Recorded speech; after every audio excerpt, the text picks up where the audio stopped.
अस्सलाम वालेकुम friends, welcome to daily success by K. इस वीडियो के अंदर आज हम रैम और रोम के बारे में पढ़ेंगे, जो कि बेसिकली पार्ट है आपकी कंप्यूटर की मेमोरी का। हम इंट्रोडक्शन इसके इस टॉपिक को हमने 3 वीडियोस के अंदर डिवाइड किया है। पहले के अंदर हम रैम और रोम होता क्या है उसको डिस्कस करेंगे, दूसरे में हम डिफरेंस को डिस्कस करेंगे और तीसरे पार्ट के अंदर हम हार्ड डिस्क और CD रोम जो आपसे क्वेश्चन पूछा जाता है उसको हम ये 3 वीडियोज़ के अंदर आपका एक क्वेश्चन कंप्लीट होगा।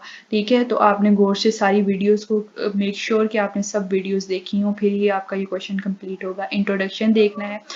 कंप्यूटर जो है, computer component of the computer which stores programs, instructions and data. आप घर में देखते हो, घर के अंदर एक होता है स्टोर रूम, जिसके अंदर आप डिफरेंट चीज़ों को स्टोर कर रहे होते हो। इसी तरह कंप्यूटर के अंदर, जिसके अंदर आप अपनी डॉक्यूमेंट्स, फाइल्स और सब जो चीज़ें स्टोर हो रही होती हैं वो आपकी मेमोरी है। अब मेमोरी आपकी बेसिकली 2 तरह की होती है। एक होती है प्राइमरी मेमोरी और दूसरी होती है आपके पास सेकेंडरी मेमोरी। ये होगी आपकी प्राइमरी मेमोरी और ये होगी आपके पास सेकेंडरी मेमोरी। प्राइमरी मेमोरी जो मेन मेमोरी भी जिसको आप बोलते हो, इसकी भी आगे फर्दर 2 टाइप हैं, रैम और रोम। दूसरी साइड पर रैम और रोम है आपके पास, ये रैम और रोम। ठीक है, इस वीडियो के अंदर हमने रैम और रोम के बारे में डिस्कस करना है। रैम की अगर हम बात करें एब्रीवेशन की, तो वो होती है रैंडम एक्सेस मेमोरी।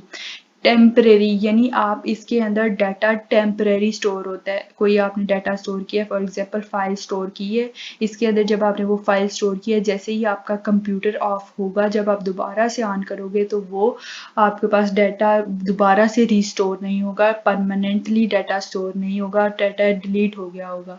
ठीक है, इसलिए इसको रैंडम एक्सेस मेमोरी कहते हैं। ये बेसिकली वाइट बोर्ड की तरह होती है कि फॉर एग्जांपल आपने वाइट बोर्ड के ऊपर कोई चीज़ लिखी और बाद में रेज कर ली, और रेज कर ली तो अब आप उसको एक्सेस नहीं कर सकते। सेम उसी की एग्जांपल रैम की तरह होती है।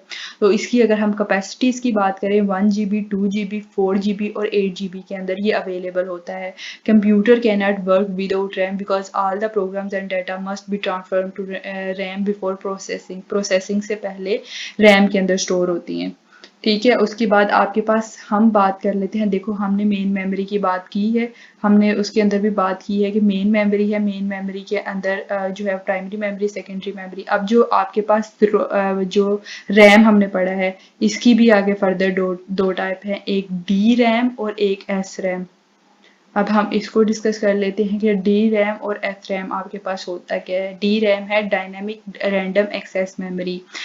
अब इसको, और दूसरा एस रैम है स्टैटिक रैंडम एक्सेस मेमोरी। इसको बार बार डी रैम को रिफ्रेश करने की ज़रूरत रहती है, आपको बार बार रिफ्रेश करना पड़ता है। इसमें आपको बार बार रिफ्रेश नहीं करना पड़ता। कॉस्ट के हिसाब से बात करें तो डी रैम लेस कॉस्ट होती, इसकी ये ज़रा चीपर होती है, और एस रैम ज़रा महंगी होती है। ठीक है, और आप जितना चाहो, मतलब as compare to S RAM, ये जो डी रैम है ये ज़्यादा डाटा स्टोर कर सकता है, और आगे जो आपका एस रैम है वो लिमिटेड डाटा अपने अंदर स्टोर कर सकता है। ये इसकी टाइप्स थी। अब हम रोम को डिस्कस करते हैं। रोम होता है बेसिकली रीड ओनली मेमोरी, यानी इसकी जो रोम की चिप्स के ऊपर जो इंफॉर्मेशन लिखी गई होती है उसको सिर्फ आप रीड कर सकते हो, आप उसके अंदर चेंजेस नहीं कर सकते।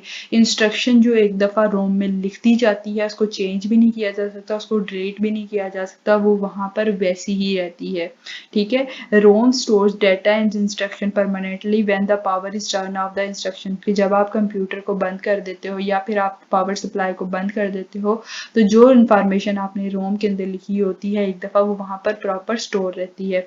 अब इसका पी रोम और ई पी रोम, ये जो है वो हम इसकी आगे फर्दर, जिस तरह हमने रोम को डिस्कस किया ना, इसकी जो रैम की 2 टाइप्स हैं, रोम की आगे 3 टाइप्स हैं, उसको हम अब मज़ीद डिस्कस करेंगे नीचे वीडियो के अंदर। टाइप्स ऑफ रोम।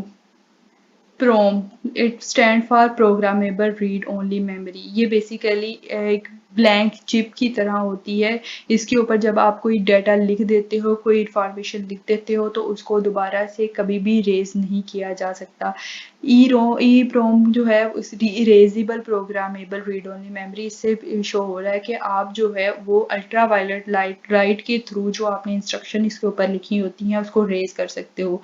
जो है वो electrically erasable programmable read only memory. In this type of ROM, instruction can be written and raised with the help of electric pulse. इसके अंदर आप इलेक्ट्रिक पल्स को यूज करके जो इंस्ट्रक्शन लिखी होती है उसको रेज कर सकते हो। आई होप सो जो बेसिक कॉन्सेप्ट्स थे इसके जो हैं वो आपको कवर हो गए होंगे। Everything is clear no. हमने सबसे पहले देखा मेमोरी होती है, मेमोरी की मजीद आगे 2 टाइप्स होती हैं, फिर उसके बाद हमने वो रैम और रोम और आगे मजीद उनकी टाइप्स को इस वीडियो के अंदर डिस्कस किया है in a very short time. I hope so आपको समझ आ गई हो। तो इसके पासवर्ड आप नोट कर लें, 2, 5 और 6 इसका पासवर्ड है और PDF फॉर्म में नोट्स आपके पास खुल के आ जाएंगे। और अपने चैनल को सब्सक्राइब करना नहीं भूलिएगा। वीडियो अच्छी लगी है तो लाइक करके ज़रूर जाएं। अब नेक्स्ट वीडियो के अंदर हम इनका डिफरेंस जो है वो स्टडी करते हैं। अल्लाह हाफिज़।